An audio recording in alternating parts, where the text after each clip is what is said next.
Coming up on Chopper's Politics. For 20 years we've largely had a social policy parliament, and the reality is, and this might sound strange coming from a Labour politician, is you only get to achieve all the things you want to achieve in social policy if it's backed up by a strong economy, a growing economy, successful business. Policies. Absolutely. Hello, I'm Christopher Hope, the Associate Editor for Politics at the Daily Telegraph, and welcome to Chopper's Politics podcast. It's a big day in Scotland, where members of the SNP elect a new leader and therefore a new First Minister. The past few weeks have seen bitter infighting as the three candidates, Humza Yousaf, Kate Forbes and Ash Regan, have battled to succeed Nicola Sturgeon. Later we'll be talking to Anas Sarwar, the Scottish Labour leader, about whether his party can capitalise on the SNP chaos. But first, to take stock on the past few weeks, I got together the Telegraph's Scotland editor Simon Johnson and our columnist and stalwart Unionist Alan Cochrane to give their verdict on the leadership battle and what the future may hold. Simon Johnson, Alan Cochrane, two of our most brilliant Scotland watchers and reporters here at the Telegraph. Welcome to Chopper's Politics podcast. Great to have you both on. Yes, thanks for inviting me on, Chris. I can only see one great reporter myself. Thank you, Alan. We're doing it down the line ahead of the result on Monday. Simon Johnson, to you first. You're based in Edinburgh as our Scotland editor. How much damage has this leadership battle done to the SNP? Well, a huge amount of damage, I think. I mean, what we've had over the past 8 and a bit years of Nicola's leadership is this iron-like discipline with no dissent allowed. In fact, whenever you got an MSP speaking up on something, it was a major story if he or she didn't agree with her. What we've had over the past few weeks has been a quite extraordinary breakdown of discipline. It's almost been like, a pressure cooker and the lid's come off with Sturgeon going and everyone's just gone slightly crazy. So we've had candidates trashing each other's records in government, trashing Sturgeon's record in government, Kate Forbes saying that her record's been mediocre. It's been just unprecedented, really, over the past almost 20 years of SNP rule up here. Alan Cochrane, to you then, who has benefited, do you think, from this? Oh, definitely. The people who've benefited are people like me, Unionists. The people who have opposed independence root and blanche forever. I've been after them for best part of 4 decades, and they're on their knees now, and independence is on a back burner forever. Alan, were you surprised by the level of vitriol that has emerged from Nicola Sturgeon's resignation? A wee bit, but I think Simon's right. It just exploded once they were allowed to dissent, and it's astonishing the way they've all had a go at each other. And now whoever wins, whoever's announced, is going to have to get the boss stick out and glue them all back together.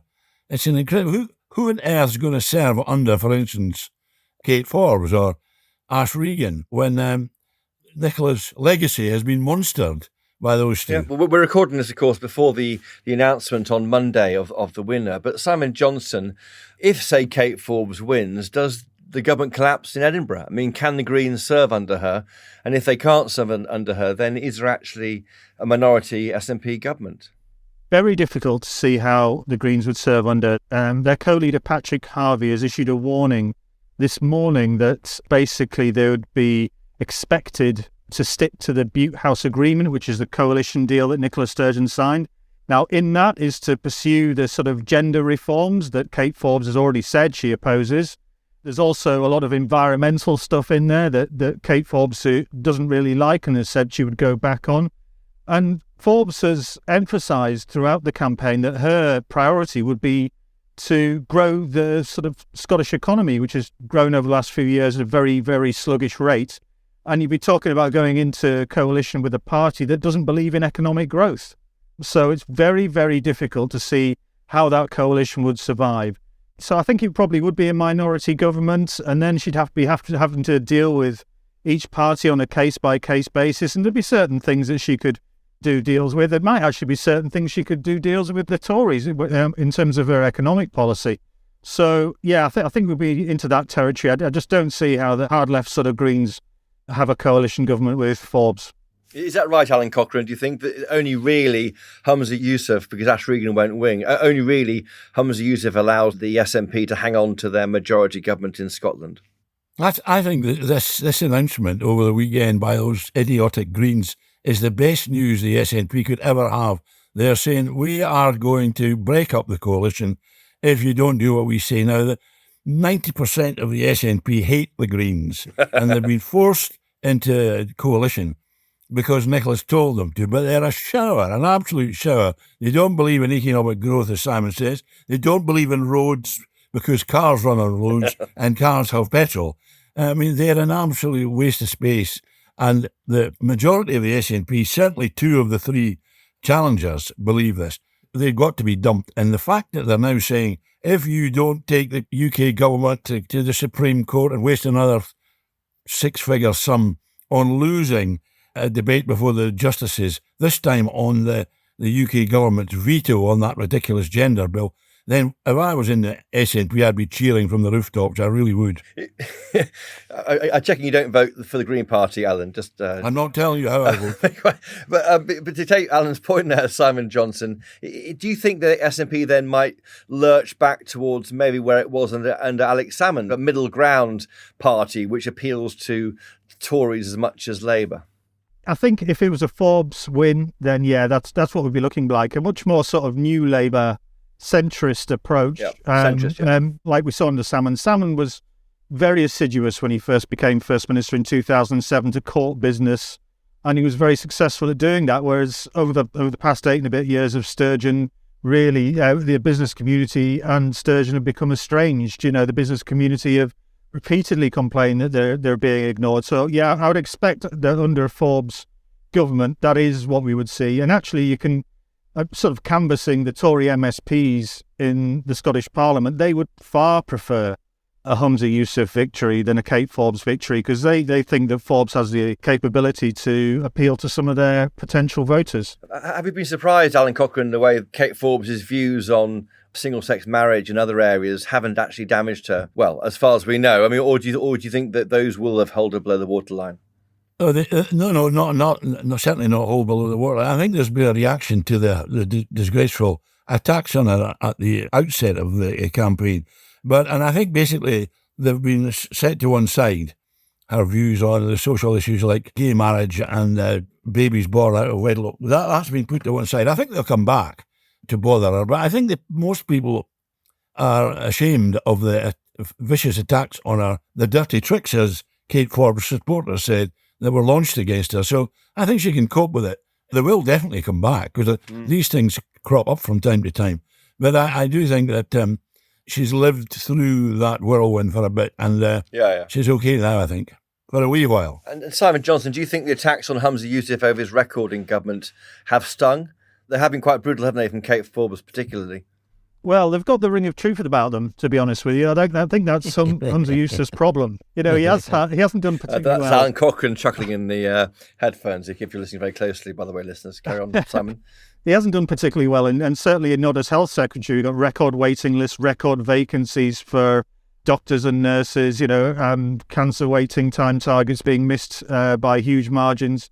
And so, there was a big push by the opposition parties before Sturgeon announced her departure for her to sack him as health secretary, and instead he seems like he's going to get a promotion if the bookies are correct. And so, yeah, I think the competence issue, it's got the ring of truth about it.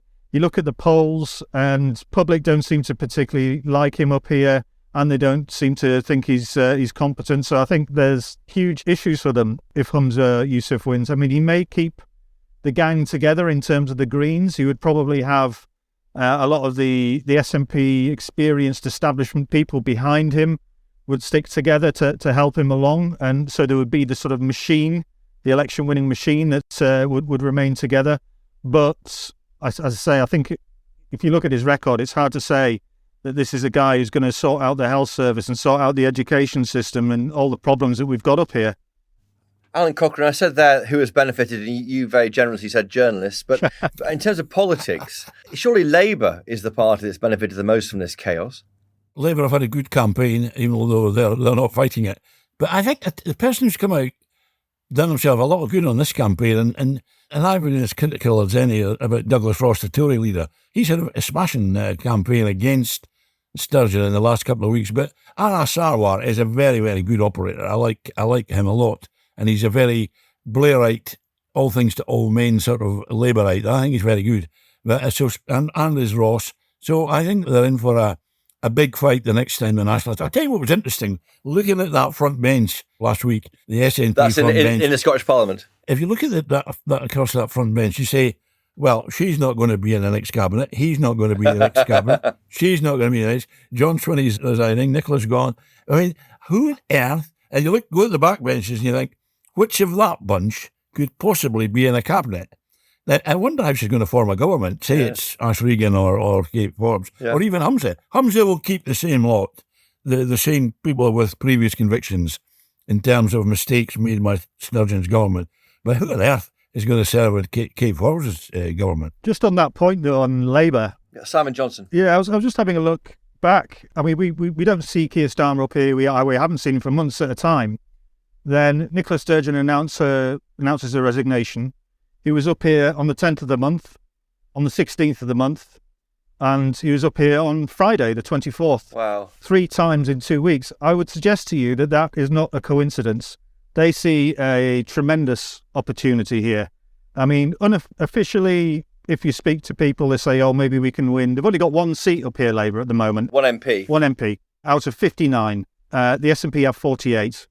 Now, they officially would say maybe we're going to get 10 or 11 next year. But I think actually, if things goes badly for Humza Yousaf, for say, as many of them expect, they could win 20 seats up here and really help propel Starmer into Downing Street.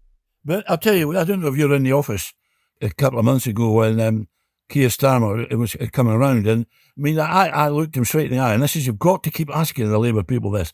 Do you promise on a stack of Bibles you will not do a deal with the SNP to form a minority government? Well, you promised me that. I said that to him. He looked me in the face, stared me in the eyes and promised. I'm going to ask him that again if I see him. Keep asking him. He's hoping to be the Prime Minister.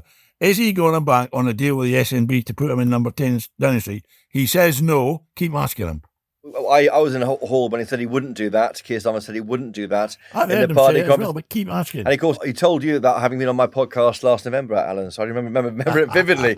But Simon Johnson, isn't that missing a trick? The point is that the Unionists might think it's great that there's a problem here with the SNP, and they control maybe 40 or 42% of any votes in any election, and the Unionist vote is always split. So it's very hard for the Tories or Labour or the Lib Dems to get together and beat the SNP unless they form some form of coalition, which is unlikely. That is true. I mean, basically what we've seen over recent years in Scotland in any election is people voting in line with their constitutional preferences. So if you support independence, you vote SNP. If you support the Union, then you vote for one of the 3 Unionist parties. And because of first past the post, the SNP do very well under that system because they come through the middle while the Unionist vote is split. However, a couple of things. A lot of the support for independence, I think, was tied up with Sturgeon personally. And I just don't think Humza Yousaf or Kate Forbes, for that matter, would have anything like that near that sort of personal appeal. Okay. And secondly, I just think that we're getting a sense now that that sort of link between how you vote and the Constitution is starting to weaken. People are maybe starting to go back to some of the more traditional subjects within the ballot box, you know, the cost of living, the economy, the jobs, the health service. And so if that link weakens, that also helps the Labour Party win back some of these voters they've lost to the SNP over the last few years. And of course, they have changed their red rose to a red thistle. Yes. Which is symbolic, if nothing else. Alan Cochrane, just as we wrap up, how far has this battle set back, do you think, the cause of independence? So that the polling numbers now look like that they are the same as they were when you and I were in Scotland reporting on the 2014 Indie referendum for the Telegraph. In my front room, if I remember. In your front room, writing on your dining table. That's right. Okay. The stains are still there, by the way. But the thing is, as Simon says, the problem with the SNP is it's got 40% of the electorate in its pocket now as we speak, even though it's not doing well. And as Simon also says, the other 3 parties, much to my annoyance and fury, divide the Unionist vote. They've got to do dirty deals behind the scenes and not vote against each other in seats where they've got no chance of winning. That's what we need to see, or rather not see. Deals done in smoke-filled rooms, for all I care. That's never going to happen. It's never going to happen, is it? Smoke-free rooms, then. Alan's pronouncing from his shed in the garden. Is that even going to happen, Simon Johnson?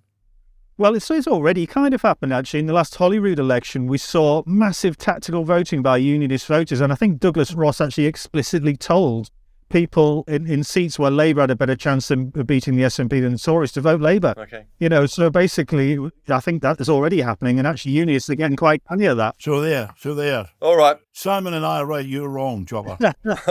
I'm English. I like to say why I'm wrong. I'm wrong on most things. Just finally, in a tweet, Alan Cochrane and Simon Johnson, both to you, what does Nicola do next? Alan Cochrane. Have a nice time, go on a long cruise and wave a sad farewell to us. Simon Johnson. UN job and write some memoirs. On that optimistic note, maybe for Nicola Sturgeon, because life is too short to be angry all the time, Alan.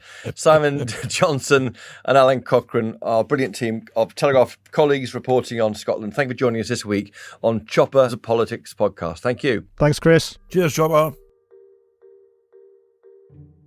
Alan Cochrane and Simon Johnson there. Now, coming up, Labour's prospects have been transformed after the resignation of Nicola Sturgeon.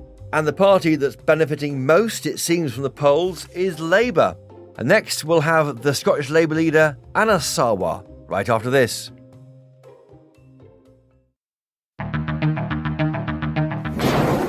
War in Ukraine is reshaping our world. For the past 12 months, the Telegraph's team of experts in London and correspondents on the ground have been analysing Putin's invasion of Ukraine every weekday on the Ukraine the Latest podcast. With over 24 million listens, Ukraine the Latest is the go-to source for up-to-date analysis on the war from every angle: military, humanitarian, political, economic, historical, just to name a few. Each episode, we unpack the past 24 hours of the conflict, as well as regularly being joined by our own on-the-ground correspondents and guests who take us into their own experience of the war. Search for Ukraine the Latest in the same place you're listening to this podcast, and follow the podcast so you don't miss an episode. Thank you for listening.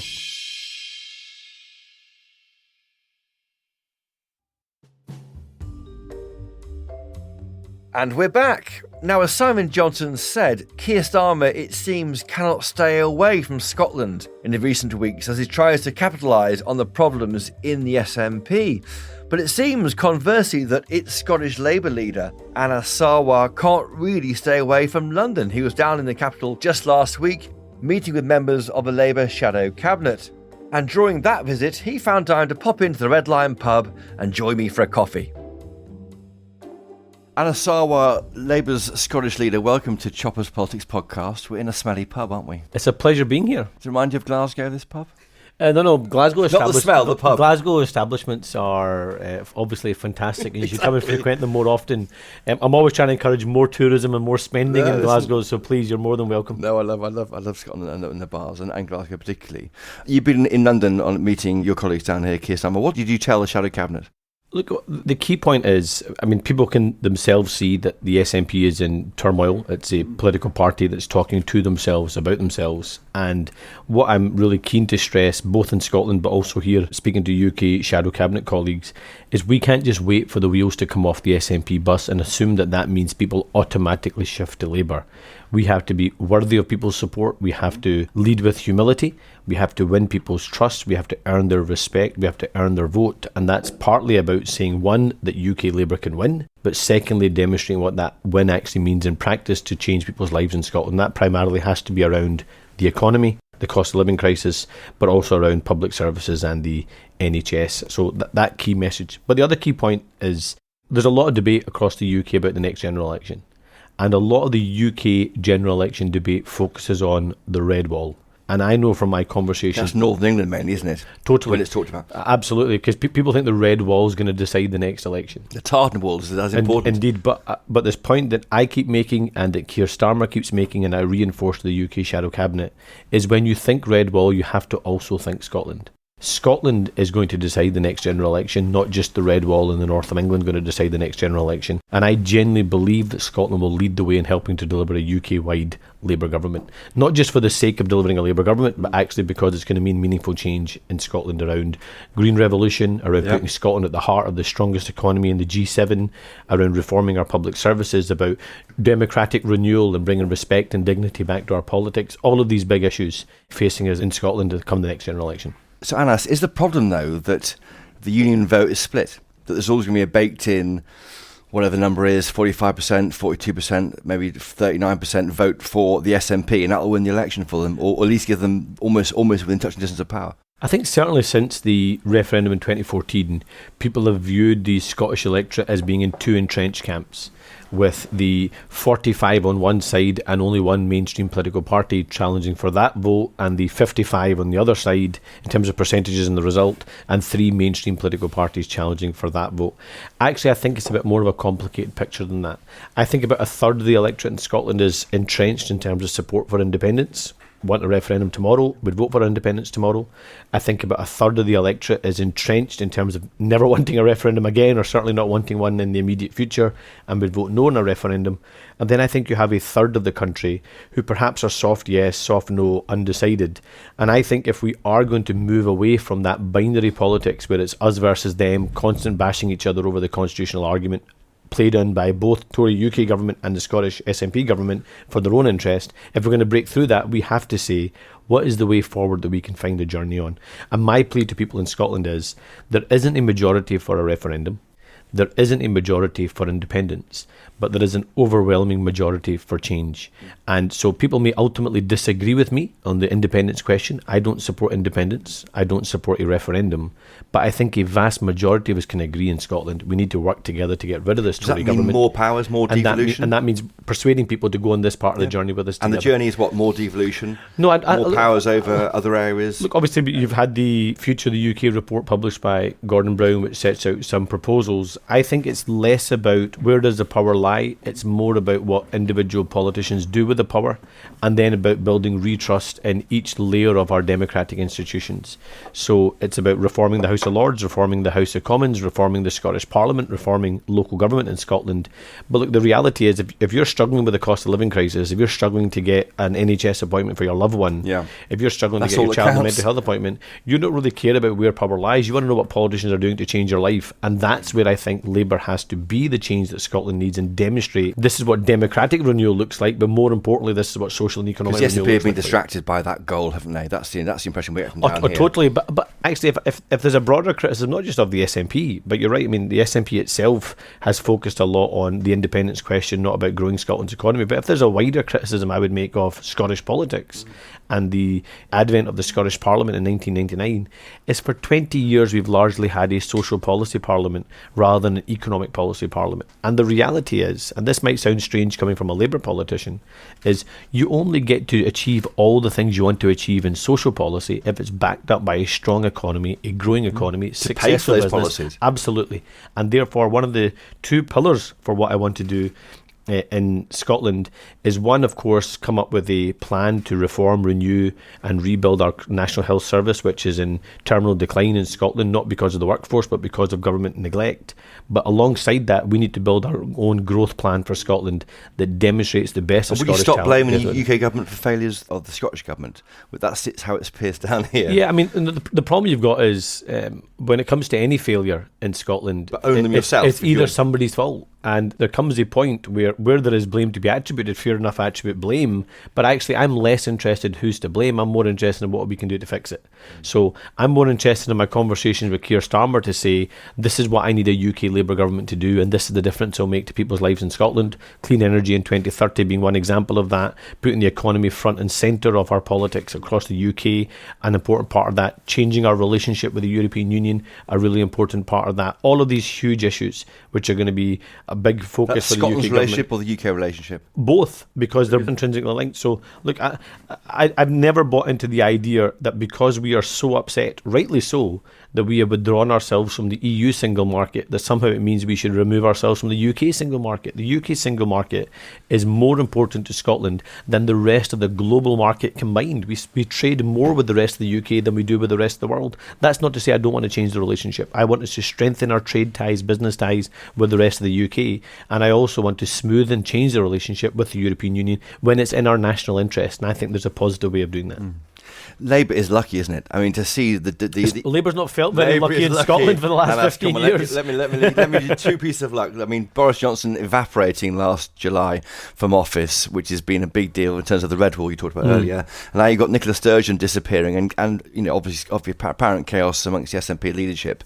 And you are the beneficiary, or your party's a beneficiary. I think a few things in that. I've always thought that the two game changers in Scottish politics would be a UK Labour government and Nicola Sturgeon not being the First Minister. I didn't think it would happen the order it's happened in, but I actually think that Nicola Sturgeon leaving actually makes it in some ways easier for us to achieve a UK Labour government. And let me tell you what I mean by that. Is if you remember the last three general elections, where the Conservatives have relentlessly pursued the so-called UK Labour leader in the pocket of the SNP leader, as if it was, and that costs us. That will come again. That will come again. But can you imagine? No one's going to claim that the next leader of the SNP is anywhere near the calibre. I disagree with Nicola Sturgeon's politics. I question her record in Scotland in the last 8 years as First Minister, 6 years in government. But even the biggest critic, or indeed the biggest supporter of Nicola Sturgeon, would say these three candidates are not in her league. They're nowhere near as able, they're nowhere near as formidable, they're nowhere near as good communicators, and instead you've got three candidates who seem to be having a race to the bottom in terms of who can criticise and distance himself from the SNP the most. You've got the economically illiterate Ash Regan, you've got the social and economic conservative Kate Forbes, and you've got the incompetent out of his depth Hamza Yusuf. All of that is good for us. But honestly, but my challenge back on that is, as funny as that may be in a political sense, looking at another political party imploding, actually it's not funny for the country. We are in the midst of a twin national crisis in Scotland. We've got a cost of living crisis and we've got an NHS crisis. And right now we do need credible leadership. We need competent leadership. And where others are failing to provide that, whether that's a UK Tory government or a SNP Scottish government, Keir and I have to provide that competent, stable leadership to demonstrate to people a different future is possible, change is possible, and we can deliver it with a Labour government. We're in Westminster and we're looking towards the election at the end of next year.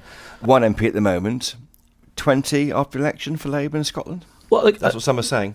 In terms, if you look at the polls, a lot of it depends on where we are in the polls. We've got to persuade people. 2 years ago, we were at 16% in the polls. Now we're at 32% in the polls. If people had said that Labour was going to compete to win the election, people would have laughed, never mind that actually what would the scale of any majority be of a Labour government. But to put it into context, we are not complacent. The next election is not a done deal.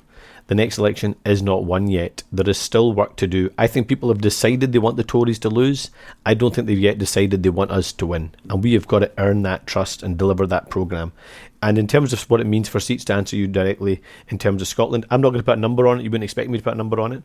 But there is a tipping point. Psephologists would tell you that if Labour can get to between 30 and 35%, that puts us significantly in the game in a number of seats that Labour would not have dreamt of a year ago or 2 years ago. But we're not complacent about it. We've got to do the work. We've got to go out there and earn people's support. And we've got to demonstrate what the change looks like. And you were there and I was there for Keir Starmer's speech in the party conference last September. He said no deals with the SNP.